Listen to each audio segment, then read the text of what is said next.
Hey guys, welcome back to my another video और vlog. So guys, जैसा कि आपने टाइटल और थंबनेल में देखा होगा तो आपको पता चल ही गया होगा कि ये वीडियो किस टॉपिक पे होने वाली है। सो गाइस, ये वीडियो मेरे एक पर्सनल एक्सपीरियंस पे मैं बना रहा हूँ, जो कि मैंने खुद पर्सनली एक्सपीरियंस किया मेरी कार में, जो कि ये 2010 शेवरलेट की क्रूज़ है, मैनुअल है। सो गाइज, ये वीडियो मैं एक पर्टिकुलर इंजन ऑयल के एक्सपीरियंस के ऊपर बना रहा हूँ, जो कि मैं आपको थोड़ी देर में गाड़ी रोक के कहीं बताऊंगा प्रॉपर तरीके से, और क्या एक्सपीरियंस रहा मेरा उस इंजन ऑयल के साथ, मैं वो भी इस वीडियो में एक्सप्लेन करूंगा। सो गाइज, ये रहा वो इंजन ऑयल, मोतुल का Ecotech plus 5W30 fully synthetic engine oil था ये। सो गाइज, ये मैंने समझ लो ना कुछ 1 साल पहले डलवाया था, और ऑलमोस्ट कार इस पे अभी 8000 किलोमीटर समझ लो इतनी चल चुकी है। दूसरी बात ये कि ये ऑयल मैं सेकेंड टाइम चेंज करवा चुका हूँ, मतलब इससे पहले भी जब इंजन ऑयल चेंज हुआ था तो उसके बाद भी मैंने यही वाला इंजन ऑयल यूज़ किया था। दूसरी बार जब मैंने ये ऑयल चेंज करवाया तब मैंने इसके साथ लिक्विड मोली का सिराटेक भी यूज़ किया था। तो गाइस, इसको 2 बारी यूज़ करने के बाद आज मैंने मन बना लिया है कि स्विच करूँ, क्योंकि इसके कुछ रीज़न्स हैं जो कि आपको मैं इस वीडियो में बताने वाला हूँ कि ये इस इंजन ऑयल से मैं क्यों स्विच कर रहा हूँ और मैं कौन सा इंजन ऑयल पे स्विच कर रहा हूँ, ये भी मैं आपको इस वीडियो में बताऊँगा। सो गाइज, मैं स्विच कर रहा हूँ इस पे, जो कि है सर्वो का सुपर माइल्ड प्लस। सिंथेटिक नहीं है, ये सेमी सिंथेटिक ब्लेंड है, मिनरल ब्लेंड जिसको बोलते हैं। सो गाइज, इस इंजन ऑयल पे मैंने स्विच करने का मन क्यों बनाया तो ये भी मैं आपको बताऊँगा। तो पहले ये ऑयल देख लो, और ये 5 लीटर का कैन है, जो कि मुझे कुछ 2100 रुपये का पड़ा, तो बहुत सस्ता है 5 लीटर के हिसाब से। गाइस, मैंने बोनेट वगैरह खोल लिया है, तो मैं आपको इंजन ऑयल की हालत दिखाता हूँ। तो ये मैं डिप स्टिक निकाल रहा हूँ, आप देखो। अब मैं अपने हाथ पे ले रहा हूँ ये स्टिक, और देखो, आप देख सकते हो। मैं फोकस करके दिखाने की ट्राई करता हूँ। ये ऑयल सूख जा रहा है, यानी ये ऑयल अपनी जो विस्कोसिटी है इसकी, जो इसकी थिकनेस है, पूरी तरह से लूज़ कर चुका है, बस 7.5 और 8000 किलोमीटर में। 7.5 और 8000 किलोमीटर में इतना हाल हो गया है इसका, तो इसमें कुछ है ही नहीं, अभी बचा ही नहीं, इंजन में जान ही नहीं बची है। और मैं इसका रीज़न बताता हूँ क्यों। ऐसा नहीं है ये इंजन ऑयल बुरा है, बात ऐसी है कि जहाँ मैं रहता हूँ, जहाँ ये गाड़ी है फ़िलहाल, तो ये वेस्टर्न गुजरात के कच्छ में, तो यहाँ पे गर्मियों में समझ लो ना 47-48 डिग्री सेल्सियस टेम्परेचर जाता है गर्मियों में। तो भाई उस हिसाब से ये ऑयल यहाँ पे सर्वाइव नहीं कर पा रहा है, और काफ़ी हद तक इसमें हो सकता है कि मेरी भी गलती हो, क्योंकि मैं थोड़ा रफ चलाता हूँ। बट मेरा एक्सपीरियंस इस ऑयल के साथ कुछ खास नहीं है। मैंने इससे पहले भी इंजन ऑयल चेंज कराई, शेल हिलक्स, बहुत अच्छा था वो, ऑलमोस्ट 13,000 किलोमीटर चला, ऑलमोस्ट 13,000 किलोमीटर चला, वो ऑयल काफ़ी बेटर था। उसके बाद मैंने मोटुल में स्विच किया। सो गाइज, ये इंजन ऑयल वैसे स्टार्टिंग के 3-4 हज़ार किलोमीटर या 5,000 किलोमीटर तो बहुत सही चलता है, आपको काफ़ी ज़्यादा स्मूथनेस और एकदम अच्छी स्मूथ राइड फील होगी। बट धीरे धीरे ये ऑयल है ना, बहुत काफ़ी जल्दी पतला हो जाता है। मैं किसी ब्रांड को या इस इंजन ऑयल को नीचा दिखाने की ट्राई नहीं कर रहा हूँ, बट मैं खुद भी एक मोतुल फैन बॉय रह चुका हूँ, क्योंकि मेरे पास KTM है, और पिछले 9 सालों से जब मैं KTM की सर्विस कर रहा हूँ तो मैं देखता आ रहा था कि भाई इसमें मोतुल का ऑयल डलता है।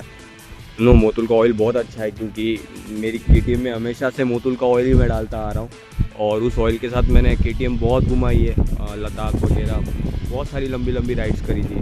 तो उस हिसाब से मुझे लगता था कि मोतुल के ऑयल गाड़ियों के लिए भी, समझ रहे हो ना, 4 व्हीलर में भी वही परफॉर्मेंस देगा। बट कुछ किलोमीटर्स के बाद इसका परफॉर्मेंस डाउन हो जाता है भाई। ये मेरा पर्सनल और रियल एक्सपीरियंस है। मतलब मैंने जो एक्सपेक्ट किया था इस इंजन ऑयल से, जो मेरी उम्मीदें थी, पूरा खरा नहीं उतरा। जब मैंने इस इंजन ऑयल को चेंज करने का मन बनाया तब मैंने बहुत सारे ऑयल्स देखे, इंजन ऑयल्स देखे।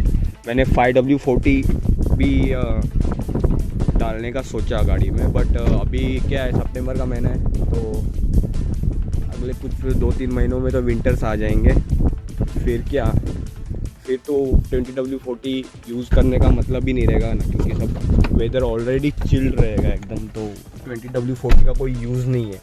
और ये वाला ऑयल मैं डलवा रहा हूँ, तो एक तरह का एक्सपेरिमेंट कर रहा हूँ। अगर ये ऑयल मुझे अच्छा लगा, ये अपनी बातों पे खरा होता, जैसे कि ये कंपनी क्लेम करती है कि ये इंजन ऑयल के साथ आपको जो सर्विस इंटरवल है थोड़ा लंबा रहेगा, थोड़ा ऑयल ज़्यादा चलेगा, जैसे कि 12-13 हज़ार किलोमीटर चलेगा। प्लस ये लोग क्लेम करते हैं कि इस पे 2% की इकोनॉमी भी माइलेज यानी एवरेज बढ़ेगा गाड़ी का, ठीक है। और इसमें कुछ इन लोगों का जो केमिकल्स के इंग्रेडिएंट्स, जो टेक्नोलॉजी इन्होंने यूज़ किए, तो उसका लेबल लगा हुआ है। और ये इसका कंपैटिबिलिटी ग्रेड है। तो यहाँ पे बस यही लिखा हुआ है, इंजन के घिसाव की सुरक्षा के लिए जो formulated extra wear protection of engine components. तो वही वेयर एंड टेयर की जो प्रोटेक्शन का जो एश्योरेंस जो कंपनी यहाँ देने की ट्राई कर रही है इन लेबल्स के थ्रू। तो बस मुझे ट्राई करना है या मुझे आजमा के देखना है क्या ये सही में इतना कोई इस बजट में कोई कंपनी दे सकती है क्या। क्योंकि भाई देखो, इसके प्राइस पे मत जाओ, ये 2100 का है, सस्ता है माना, बट समझ रहे हो ये इंडियन ब्रांड है, उस हिसाब से सस्ता है। और मैंने 2-3 बड़े बड़े यूट्यूबर्स के भी वीडियोस देखे हैं जिन्होंने बताया अपनी थार में, मतलब कि हम लोग ये यूज़ कर रहे हैं और उनकी माइलेज बढ़ गई। तो मुझे इस बात में कितनी सच्चाई है ना, बस वही देखनी है। और रही बात पैसे की, तो भाई बात पैसे की नहीं है, ये इंडियन ऑयल का ऑयल है सर वो।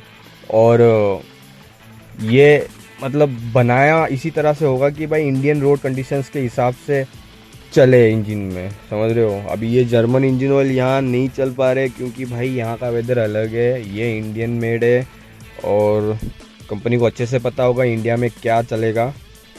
और ऐसा नहीं है, सर्वो का जो इंडियन ऑयल का इंजन ऑयल है भाई, ट्रेन के जो डीजल इंजन होते हैं ना उसमें भी इनका ही ऑयल जाता है। मतलब आपको पता नहीं होगा, बट काफ़ी सारी जो कंपनीज़ है इंजन ऑयल की, तो इनका जो मदर कंपनी यही है, बेस ऑयल वही प्रोवाइड करवाती है उन सब की ब्रांड्स को। बस वो लोग अपना लेबल लगा के आपको महंगे महंगे भाव में बेच देते हैं। बस ये अपना सरकारी कंपनी है, सरकारी तो नहीं बोल सकता, बट अपना ये देसी और इंडियन कंपनी है, उस हिसाब से इसके रेट्स कम है। वरना भाई यही क्वांटिटी में आप कोई और इंजन ऑयल लेने जाओ, फिर इसके रेट देखना, ठीक है। तो यहाँ पे MRP तो अभी 2100, ये देखो ये इसकी MRP है, तो ये मेरे को पूरा 2100 रुपये का पड़ा, ठीक है। और मैंने बहुत सोच समझ के ये ऑयल लिया, ऐसा नहीं है मैंने कोई यूट्यूब वीडियो वगैरह देखा और ले लिया। और मुझे चेक करना है भाई, अच्छा लगा तो मैं अगली बार भी यही डलाऊँगा, अच्छा ही है ना मेरे लिए। और इस बार मैं सेमी सिंथेटिक में जा रहा हूँ क्योंकि फुली सिंथेटिक भाई देख लिया अपने हाल क्या हो रहा है इसमें।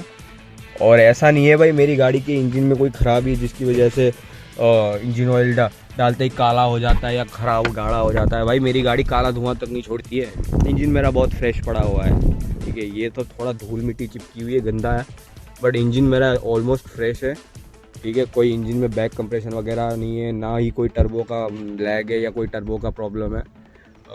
इंटरकूलर वगैरह साफ़ ही है। और ये मैंने कवर इसी के लिए खोला था क्योंकि मुझे इसका इनलेट शटर वाल चेक करना था कि यहाँ पे कोई गंदगी वगैरह जमा हुई है कि नहीं हुई। मतलब इंटरकूलर से जो गंदगी आती है ना, सॉरी EGR से जो गंदगी पास होके इंटरकूलर में से घूम के यहीं आती है। तो जिन्होंने बहुत सारा काम करवा रखा है गाड़ियों में, इंजन वगैरह खुलते हुए देखे हैं, तो उन बंदों को तो भाई इसका जो इनलेट वाल के अंदर जो गंदगी है तो वो देख के समझ में आ जाता है कि भाई EGR चॉकअप होगा कि नहीं होगा। तो मेरे केस में भाई बहुत माइल्ड सा कार्बन था, बट इतना तो रहता ही है डीजल कार में, बाकी तो और कोई दिक्कत नहीं थी। EGR इस बार खोलने की ज़रूरत नहीं है, वरना मैं सोच रहा था कि इंजन ऑयल के साथ EGR वगैरह क्लीन करवा दूँ, एयर फिल्टर, ऑयल फिल्टर, ये सब मैंने ऑलरेडी ले रखे हैं। तो चीज़ें तो मैंने ले के रखी हुई है, ये एयर फिल्टर है, ये ऑयल फिल्टर है, ठीक है। और ये इसका कवर पड़ा हुआ है इंजन का, जो पीछे ही पड़ा हुआ है। और ये अपना वही पुराना वाला कॉइल क्लीनर। सो गाइज, ये बस एक मेरा एक्सपीरियंस शेयर करने के लिए ये वाला वीडियो बनाया है। बाकी किसी कंपनी को नीचा दिखाने के लिए, डिफेम करने के लिए नहीं बना रहा। बस मेरा एक पर्सनल एक्सपीरियंस जो इस इंजन ऑयल के साथ रहा, मैं वो शेयर कर रहा हूँ। मुझे ये सब जानने के बाद बहुत सारी क्यूरियोसिटी हुई कि भाई अपना इंडियन ब्रांड जो सर्वो है और ये जर्मन के इंपोर्टेड ब्रांड के मुकाबले कंपटीशन दे पाएगा या नहीं दे पाएगा, या दे सकता है या नहीं दे सकता। बस मुझे यही देखने के लिए ये ऑयल ख़रीदा है। तो अगर ठीक है, मुझे अगर ठीक लगा तो एटलीस्ट ये 5-6 हज़ार किलोमीटर तो चल ही जाएगा। चलो 10,000 नहीं बोल रहा हूँ, 13,000 भी नहीं बोल रहा हूँ, बट एटलीस्ट 5-6 हज़ार किलोमीटर तक का मैं ट्रायल ले सकता हूँ, इसको आजमा सकता हूँ। तो मैंने उस हिसाब से ख़रीदा है। अगर मुझे लगा कि भाई नहीं है तो मैं कोई और ऑयल ट्राई करूँगा, बट अच्छा वाला ऑयल ट्राई करूँगा। सर्वो का नाम आया, इंडियन ऑयल का नाम आया, तो उस हिसाब से मैंने ख़रीदा है। तो देखते हैं ये कैसा परफॉर्म करता है। तो गाइस ये कैसा परफॉर्म करता है तो उसके लिए मेरे चैनल को सब्सक्राइब करना पड़ेगा और वीडियो को लाइक भी करो, मेरे चैनल से जुड़ जाओ। तो मैं अगले वीडियोस में इस ऑयल को बदलाने के बाद मैं प्रॉपर आपको बताऊंगा कि भाई रिव्यू, हॉनेस्ट रिव्यू दूंगा। और इस ऑयल के रिगार्डिंग कोई खास वीडियोस थे नहीं, बस 1-2 वीडियोस ही है भाई, और किसी ने वीडियोस बनाया नहीं, बड़े यूट्यूबर ने शायद क्या बोलते हैं, स्पॉन्सरशिप नहीं मिली होगी। तो भाई तो बस आप मेरे चैनल पे जुड़ो, तो अगले वीडियोस में मैं इसका अपडेट देता रहूँगा। तो ऑयल चेंजिंग का प्रोसीजर है इसको मैं अगले वीडियो में दिखाऊंगा प्रॉपर। एक इसके लिए डेडिकेटेड अलग से वीडियो बनाऊंगा कि भाई शेवरोलेट क्रूज़ का इंजन ऑयल वगैरह या जो भी जनरल सर्विस होती है वह कैसे होती है। सो गाइज़ ये थी मेरी एक छोटी सी इन्फॉर्मेटिव वीडियो जो कि मैंने अपने पर्सनल एक्सपीरियंस के बेसिस पे बनाई है, जो मैंने फील किया। ठीक है, हो सकता है किसी और का एक्सपीरियंस कुछ और रहा हो, बट मेरे केस में बस यही हो रहा था। ये ऑयल है ना, मतलब पहली बार भी बदलाया था तब मुझे लगा कि हो सकता है कि मेरी गलती हो। जब मैंने दूसरी बार जब बदलाया तब भी मैंने ये सेम चीज़ें देखी कि लाइक ये ऑयल सूख जाता है जल्दी। ऐसे गाड़ी चलाने में या स्मूथनेस में कुछ फील नहीं हुआ, बट एक दिन मैंने ऐसे ही अपना डिपस्टिक खोल के देखा तो भाई ये ऑयल तो पूरा ख़त्म होने पे, मतलब ऑलमोस्ट ख़त्म हो चुका है। इंजन ऑयल ट्राई किया है तो एक बार मुझे कमेंट करके ज़रूर बताओ कि आपका एक्सपीरियंस कैसा रहा इस इंजन ऑयल के साथ। ठीक है, और आप लोग अगर ये ऑयल डलवाना चाहते हो, अगर ये वीडियो आपको हेल्पफुल लगा तो भी आप इसको वीडियो को लाइक करो। ठीक है, और अपने कमेंट बॉक्स में बताओ आप कौन सा इंजन ऑयल यूज़ करते हो अपनी कार में। तो गाइस आज के इस वीडियो में बस इतना ही। तो मिलते हैं ऐसी ही किसी इन्फॉर्मेशन के साथ नेक्स्ट वीडियो में। तब तक के लिए goodbye, take care and thanks for watching.